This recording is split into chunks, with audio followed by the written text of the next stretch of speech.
na hadithi inataja mshangao huko mbele.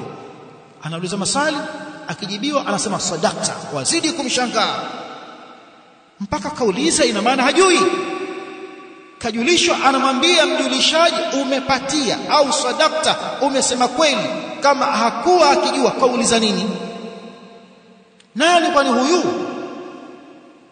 Wanasema ahlul ilm, wa fi hadha, na katika hili, anna talib alilm, ni kwamba mwanafunzi anayetafuta ilmu, yambaghi lahu an yakuna muhayyan nafsa, anatakiwa ajiandae yeye mwenyewe, ajiandae awe na muonekano wa talib ilmu, lakini pia amuandae yule shekhe wake ambaye atamuuliza maswali.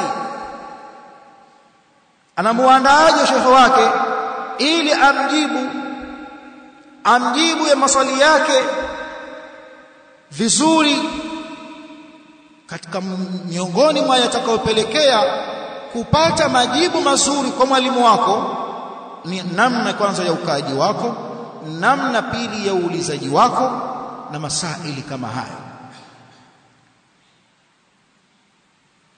Na katika kujitengeneza vizuri mbele ya muallim, talibu ilmi huyo, na katika kujikurubisha kwake kama anavyofanya Jibril, wanasema hadha naw' min al-adab, aina hii ni miongoni mwa adabu muhimu sana.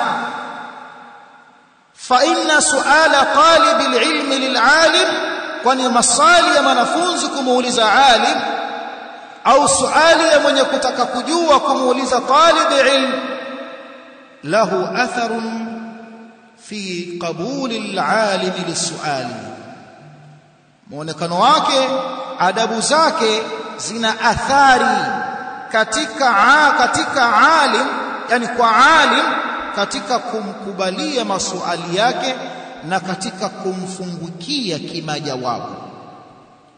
Hili lazima waelewe tulaba al-ilm.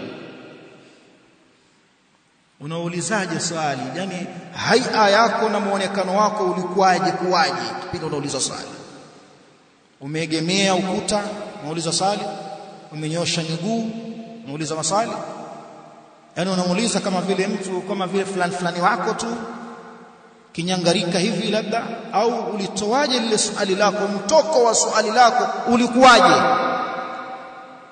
Hili mashekhe wanasema lina athar katika mwalimu kukufungukia kimajawabu.